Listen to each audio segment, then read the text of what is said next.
Assalamualaikum warahmatullahi wabarakatuh. Allahumma sholli ala Sayyidina Muhammad wa ala ali Sayyidina Muhammad. Pemirsa yang dirahmati Allah, marilah kita simak ceramah dari Ustadz Dasat Latif dengan tema Kisah Pemuda yang Tertidur 309 Tahun. Sebelumnya marilah kita perbanyak sholawat minimal 1000 kali sehari, agar hidup kita penuh barokah dan mendapatkan syafaat kelak. Jangan lupa berikan dukungan kepada channel kami dengan memberikan super thanks seikhlasnya. Dan marilah kita doakan semoga Ustadz Dasat Latif sekeluarga dan para penonton YouTube ini diberi kesehatan dan kebahagiaan dunia dan akhirat. Amin ya robbal alamin. La ilaha illallah, tiada Tuhan selain Allah, jangan sembah kecuali Allah. Ternyata masyarakat umumnya menolaknya. Bahkan penguasa waktu itu, rezim istilah sekarang, menyuruhnya untuk membunuh. Ajaran sesat ini anak muda, cari mereka, kejar, bunuh mereka. Akhirnya anak muda ini yang 7 berusaha menyelamatkan diri. Larilah mereka mencari persembunyian, meninggalkan daerah tempatnya berdakwah, dikejar, tapi dengan izin Allah selamat dari pengejaran. Dilempari, ada satu binatang yang mengikutinya, anjing. Dia setia kemana saja anak muda ini pergi, dia ke situ. Akhirnya mereka masuk ke dalam gua, tidur. Dan sebelum dia tidur, dia berdoa, ya Allah, lindungi kami dari orang-orang jahat. Ya Allah, selamatkan jiwa raga kami dari orang-orang jahat. Lalu mereka tidur. Tidurlah. Beberapa lama kemudian bangun. Dia gosok matanya. Ada satu bangun. Dia kasih bangun sama temannya. Wih, bangun. Bangun. Kemudian dia bilang yang satu, keluar kau dulu pergi beli. Kau dulu belanja. Ini uang. Keluarlah dia. Kira-kira seperti ini di gua, ada warung-warung di depan, ingin belanja. Dicari dapat warung, belanja. Dibayar. Sudah dibayar, ini uang. Kakek ini kakek yang punya warung. Uang tidak laku ini. Gimana caranya tidak uang laku? Nah baru kak kemarin tidur. Nah enggak, lama ini uang. Masa sih? Nah bilang baru kemarin saya tidur. Enggak, ini uang lama ini, tidak laku sekarang. Mereka si geaki. Akhirnya ditanya, ada yang mengatakan, berapa lama kita tidur memang ini? Pulang ikan tidak lakuannya. Berapa lama kita memang ini tidur? Nah bilang tidak, baru pergi kemarin. Nah bilang, tidak. Nah bilang yang satu, lama kayaknya. Nah bilang, barang tidak masuk akal.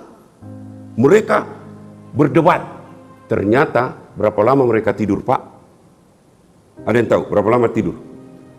Ibu-ibu, berapa lama tidur, Bu? 2 minggu? 2 minggu? 2 minggu atau 3 minggu?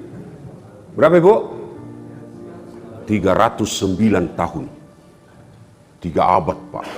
309 tahun tidur. Tidak pernah bangun-bangun. Pernah kita tidur di sini 2 hari 2 malam tidak pernah bangun. Kecuali pingsan kita, nak pukul piring si istri tak, pak. Allahu Akbar. 309 tahun tidur. Tidak masuk di akal. Tapi kalau Allah yang mau, terjadi. Kalau bapak ibu tidak percaya ini cerita, berhenti makin jadi orang Islam. Kenapa? Ada kisahnya dalam Quran. Kisah apa namanya, Dek? Apa? Ashabul Kahfi. Pelajaran pertama. Nanti di surga, ini mau masuk surga. Diceritakan dalam hadis, Allah perintahkan salah satu golongan orang yang junti kelompok yang awal-awal masuk surga, Ashabul Kahfi. Meskipun berbeda pendapat ulama sampai sekarang, ada yang mengatakan 7 dengan anjingnya, ada yang mengatakan 8 dengan anjingnya. Jangan makin pusing itu. Nah, Ashabul Kahfi bersama anjingnya, masuk mereka golongan orang-orang yang diberi pertama masuk ke dalam surga. Maka ikuti ulama. Termasuk Bapak Ibu, muliakan ulama. Saya tanya ke Pak, Bapak tahu tata cara wudhu, tata cara berdoa, dapat ilmu dari wali kota atau dari ulama? Tapi kalau kau undang wali kota, ulama, mana lebih kau muliakan? Apa ini? Ada deh kalau wali kota mau datang, langsung kalau perlu pinjam uang, makanan khusus, sudah cium-cium tangannya. Padahal baru tanda tangan korupsi. Sekali na ulama kau undang, kau jemput tidak nukiringan jopoeng motor. Nggak ada setang kaki na satu di belakang. Tak gantung-gantung kaki. Hujan lagi, terpaksa satu mantel diduai. Setengah mati maki dibonceng belakang begini. Sampai dia bilang sedikit lagi Ustaz, lagi 2 tikungan. Ngapain itu sana salo? Air dari atas, air dari bawah. Mobil orang sungguh basah semua orang pak. Coba sampai lagi orang di rumah, barasanji 1 jam busa-busa kalepa. Tidak ada kipas angin, tidak ada AC. Sallallahu alaihi Muhammad sallallahu. Sekali nak pulang, apa nu kasih? Uang 75.000 bonyok-bonyok. Maka ngasih karena kau selalu begitu. Kenapa kak? Batin anak bukan uang pencuri itu nu kasih itu. Tapi Ustaz, apa lo dibawa meja na uang halal ini? Kasih komplo baik-baik, kasih maaf. Sudah, tak kasih baik-baik itu. Dilihat sama suaminya, kenapa kau dong kasih begitu Ustaz kah? Nah tinggalkan rumah 1 jam, toko na tutup untuk datang bacakan kau doa na berakaki rumah nu. Masa 75.000 jinu kasih? Apa nak bilang istrinya? Yo paling tambah di situ 2 jalan kotek sama pisang. Bagaimana anak-anak mau jadi ulama kalau begini? Sementara kalau artis datang kita muliakan. Baru apa jina bawakan kau? Alamat palsu. Kelihatan dadana, kelihatan pahanya. Ndak juga nak kasih pegang kok. Napakah Cina-Cina joko saja. Ten. Ya, maka pelajaran pertama, cintai ulama. Ikuti ulama. Ulama itu lebih tinggi daripada wali kota. Ulama itu lebih tinggi dari presiden. Presiden ada pensiunnya. Presiden hilang masa jabatannya. Sementara ulama, apa kata Nabi? Al-ulama'u warisatul anbiya. Ulama itu adalah pewaris para nabi. Jadi itu anjuran agama. Kalau puasa seperti ini, kirim kau itu kue ke rumahnya ulama. Dia pakai buka. Jangan ketawa serius kayak ini, jangan tahu dia lihat saya. Bukan ton saya masukku, yang ku kenal-kenal. Ada di dalam kompleks tak di situ, ada imam, ada penghafal Quran, ada pendakwah. Kirim kau berkah itu kau kasih. Berkah. Apa yang dia makan, lalu membentuk daging. Dia sholat, dia ibadah. Selama darah dagingnya itu dipakai ibadah, selama itu dapat pahala seperti pahala Pak Ustaz. Kalau di warung kopi, tiba-tiba lihat ki ada Ustaz di situ, bayarkan ini. Kalau besok-besok Bapak lihat kak, kalau ndak mau ki bayarkan, saya bayarkan ki. Kalau ndak malu ki, iya, insya Allah berkah. Ikuti ulama. Yang kedua, pelajaran dari kisah ini, tidak ada yang mustahil bagi Allah. Dia biasa dia natamakkel ko pung Allah Taala milo. Pekoto si carana milo mekkana dia gaduinga. Itu kamu bilang kalau Allah mau. Tiba-tiba tergerak hatinya ada orang kaya, masuk, pergi.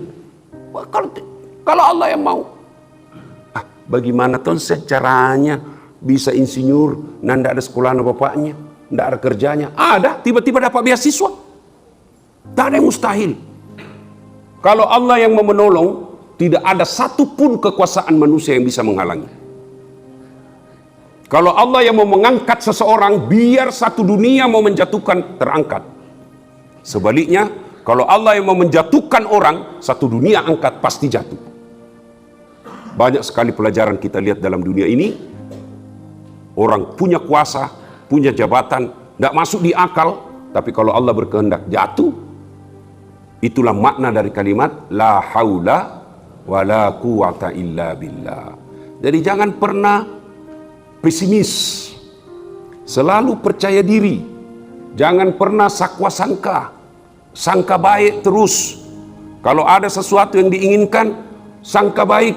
Salah satu penyebab doa tidak diijabah, doamu tidak dikabulkan Allah, kalau kamu selalu berpikir tidak, diterima jini doaku, diterima jini, tidak itu. Karena kau sangka buruk, yakin saja. Tidak ada yang mustahil bagi Allah. Banyak kejadian dalam Quran tidak masuk akal, tapi terjadi. Yang paling dekat dengan kita, masih ingat kisahnya hijrahnya Rasulullah, dan dikejar rapat kafir Quraisy. Ini Muhammad makin menjadi-jadi pergerakannya. Semakin banyak budak-budak kita, keluarga kita sendiri yang mengikuti ajarannya. Jadi bagaimana ini? Saudara-saudara, ada usul? Dari belakang ada usul. Saya pimpinan sidang. Apa? Sudah. Sogoi, kasih saja uang. Dia bilang, pimpinan rapat, tidak mempan. Jadi dia apa? Ada lagi usul. Sudah. Kasih jabatan paling baik. Tidak mempan, dia bukan gila jabatan. Kalau begitu apa? Kirim perempuan paling cantik.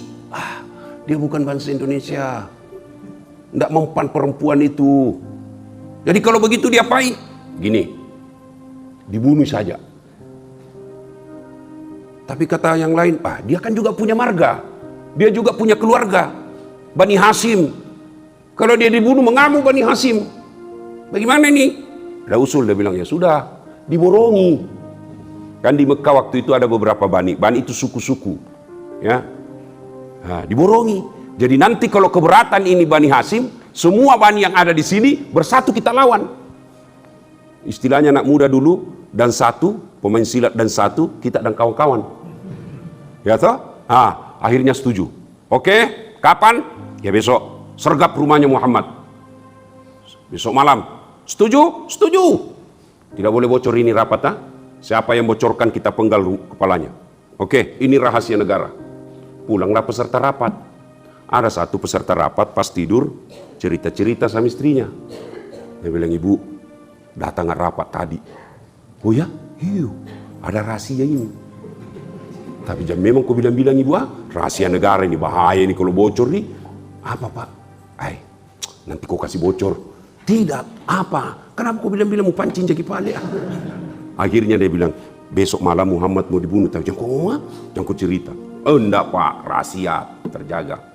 Besok pagi, ini ibu pergi pasar. Pergi nak kasih temannya. Apa? Rahasia.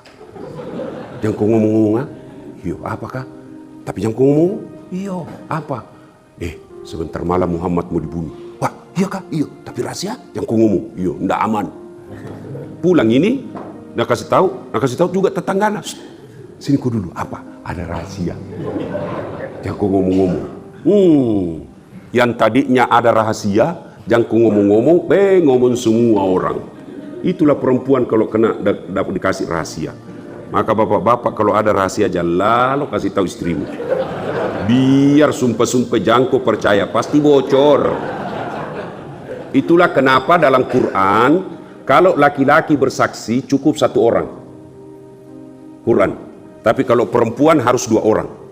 Kalau saksinya laki-laki 1 cukup.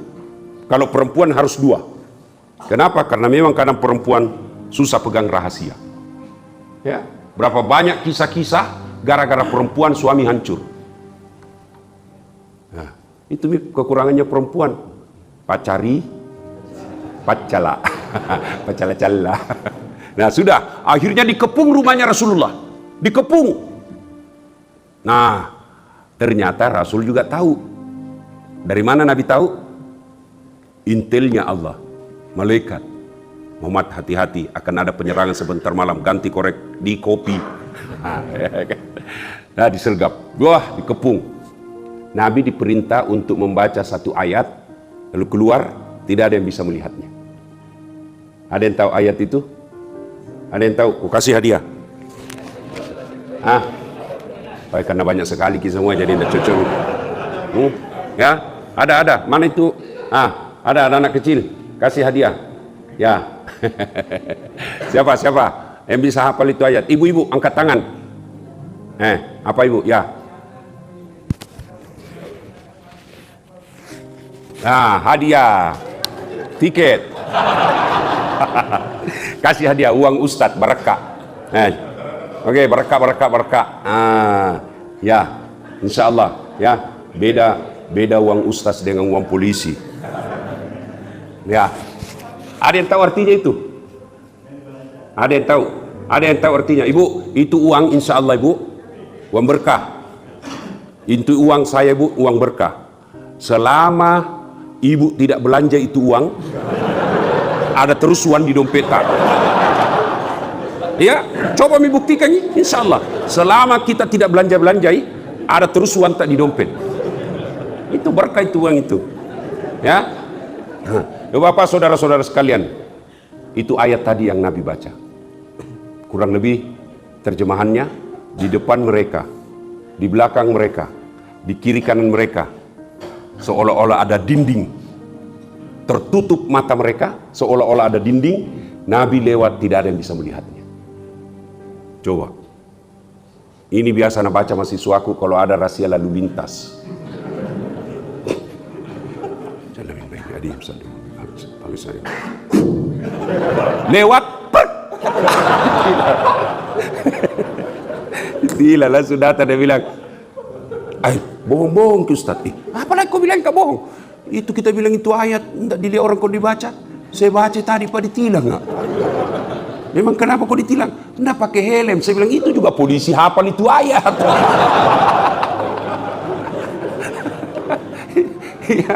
Nah, Nabi lewat, tidak ada satupun yang bisa melihatnya. Pas sudah jauh, baru Abu Jahal bangun. Bangun Abu Jahal, dia kasih bangun semua anggota. Cepat kau. Begini matanya terbelalak, tidak ada dilihat. Pas masuk Abu Jahal, dobrak pintu rumah Rasulullah, didapatnya Ali bin Abi Thalib. Di tempat tidurnya Nabi. Sebelum Nabi meninggalkan rumah, beliau panggil Ali bin Abi Thalib, sepupu satu kalinya, yang kemudian jadi anak mantunya, yang juga sekaligus sahabat pilihan 4 beliau.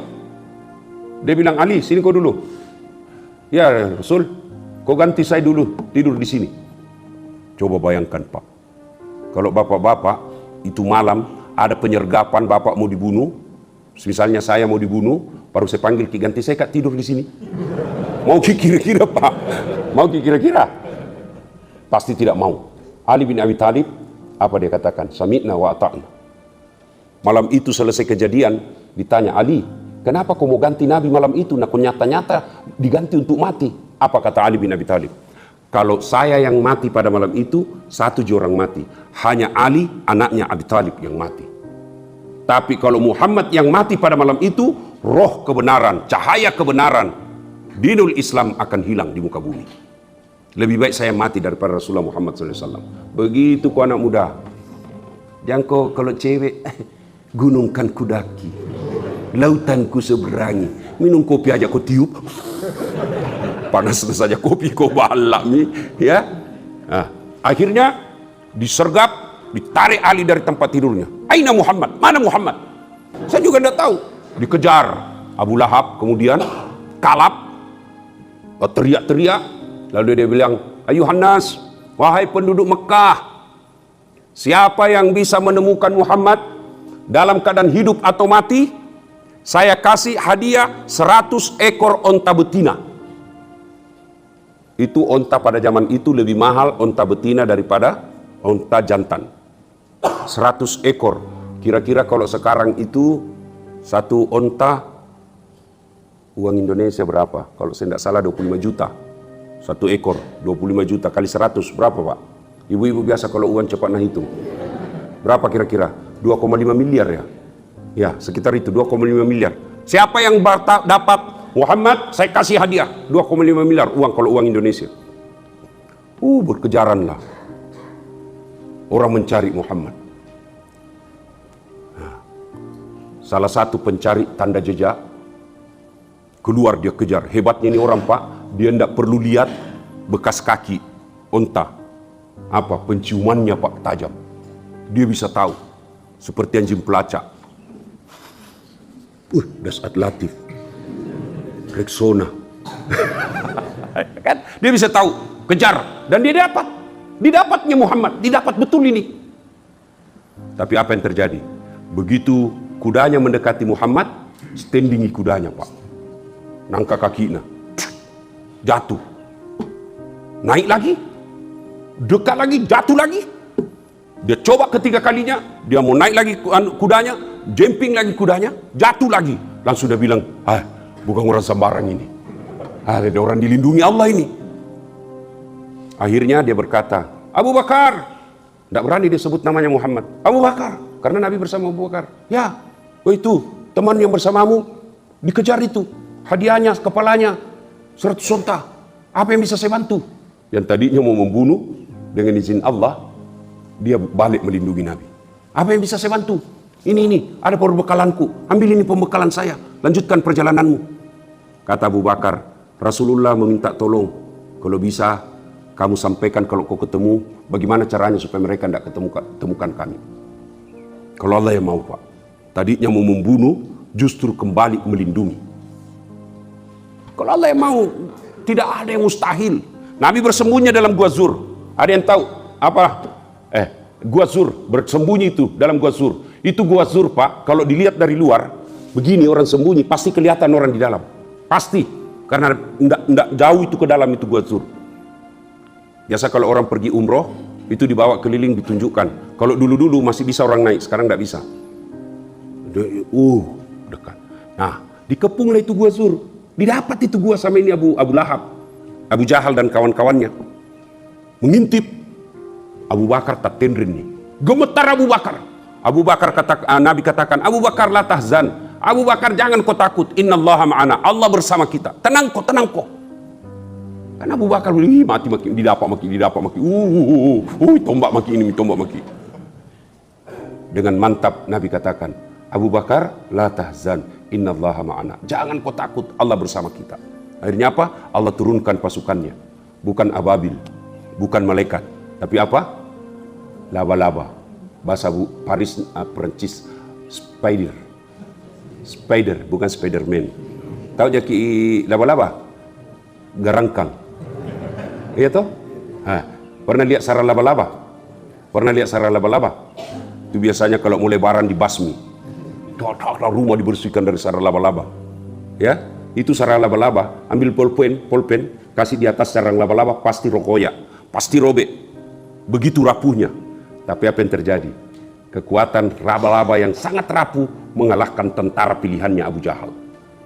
Apa Nabi bilang Abu Jahal? Tidak mungkin ada orang di dalam sini. Kalau ada orang di sini, pasti robek ini sarang laba-laba.